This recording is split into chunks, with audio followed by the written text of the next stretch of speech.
राधे राधे सभी भक्तों को जय जय श्री हित हरिवंश। तो आप सबका स्वागत है कृष्णा डिवोशन चैनल पर।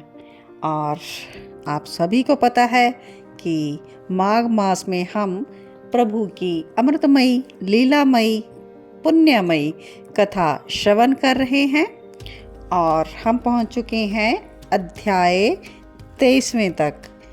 और पिछले अध्याय में हमने देवद्युति के द्वारा प्रभु की प्रसन्नता के लिए किया गया स्तोत्र का पाठ लिसन किया। रोंगटे खड़ा कर देने वाला था ये पाठ। हमें इसका ज़रूर ही पाठ करना चाहिए, ज़रूर ही लिसन करना चाहिए। इसका नाम था योग सागर स्तोत्र, जो कि देवद्युति ने लिखा था और बहुत ही सुंदर तरीके से उन्होंने प्रभु की स्तुति की थी और जिसके करने से प्रभु ने उसको दर्शन दिए थे। तो हमें भी ऐसा पाठ करना चाहिए और प्रभु हमें भी ऐसे ही दर्शन दे, ऐसी हमारी सबकी मनोकामना भी होनी चाहिए।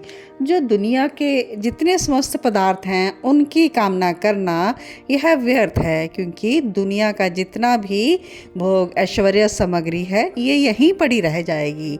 जो हमारा मेन मोटिव है वह है प्रभु की प्राप्ति। तो अपना जीवन रहते हुए हमें प्रभु की प्राप्ति करने का हर एफर्ट करना चाहिए।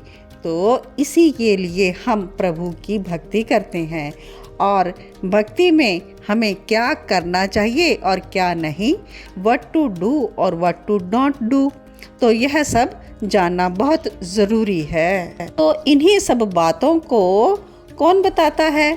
कथा बताती है, सत्संग बताता है।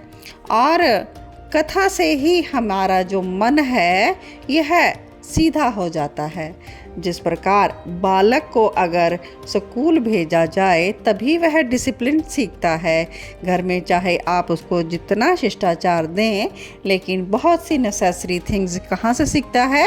स्कूल, शिष्टाचार से। तो इसी प्रकार से जो मनुष्य का मन है वह कहाँ से सीधा होता है, यानी कि कहाँ से उस पर अंकुश लगता है, यह कथा और सत्संग के द्वारा ही होता है। तो हमें यह नवदा भक्ति का प्रथम साधन श्रवण भक्ति ज़रूर करनी चाहिए। तो श्रवण से ही मन हमारा प्रभु के चरणों की ओर लगेगा और प्रभु की प्राप्ति का मार्ग उसे प्राप्त होगा। तो आइए ऐसी ही शुभ मंगल कामनाओं के साथ हम स्टार्ट करते हैं अध्याय 23वां। तो लोमेश ऋषि ने कहा था कि मैं पिशाच के मोक्ष के बारे में कथा कहूँगा।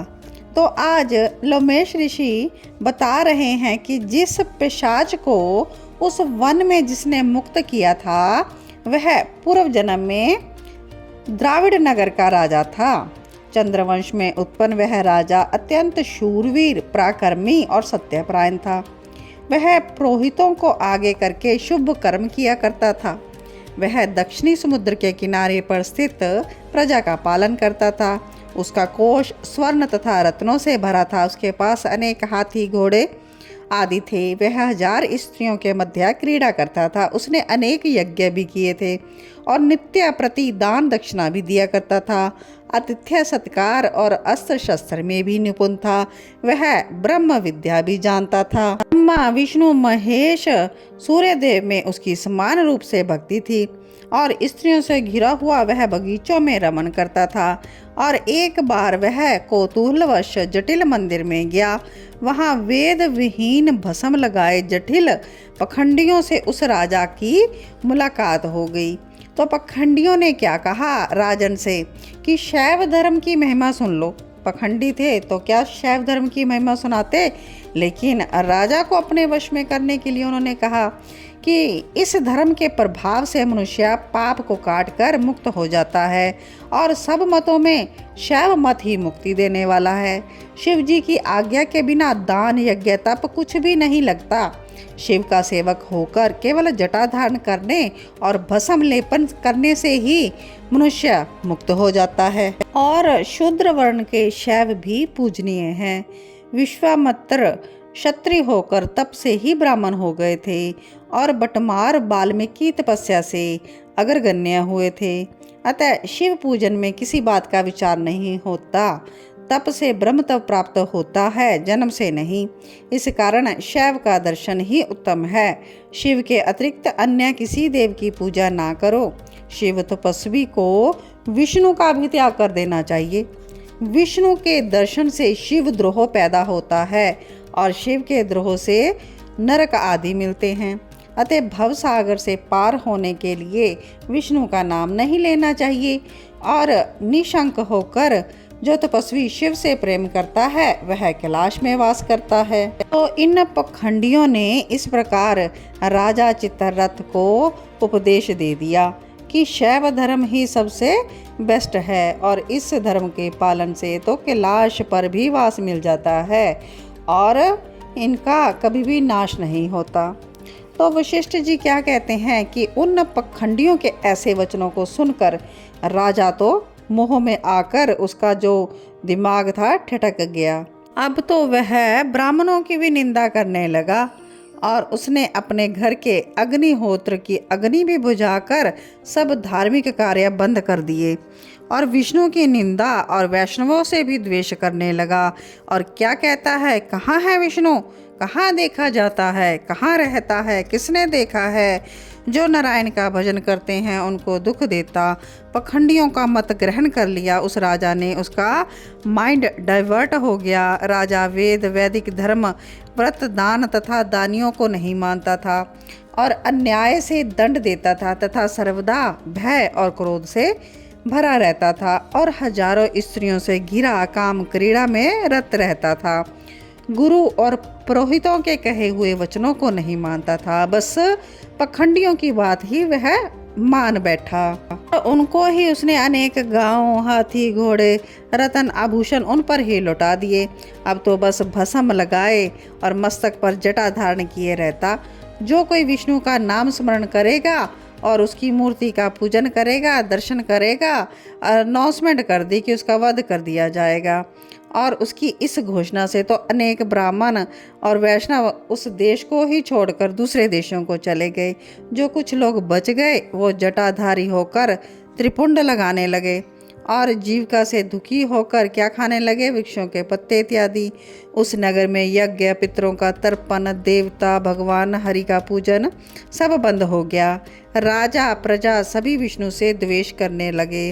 शैवों ने विष्णु मंदिर का नष्ट कर दिया और मूर्तियों को खाड़कर समुद्र में फेंक दिया। अब इस प्रकार वह राजा चित्ररथ और द्रविड़ देश के जो लोग थे बहुत ही निष्ठुर और करूर हो गए। इस कारण से वहाँ पर ना तो वर्षा होती और ना ही गंगे आदि होती और वहाँ के लोग केवल नदी पर ही जीते थे। जीविका से दुखी ब्राह्मण आदि वृक्ष भी नहीं लगाते और उन्होंने राजा को कर देना बंद कर दिया। प्रजा अन्न का दूषण ना बताकर सड़ा अन्न ही व्यवहार में चलाने लगी। आचार विचार से रहित वह राजा कालख्या की तरह प्रजा का शासन करता था।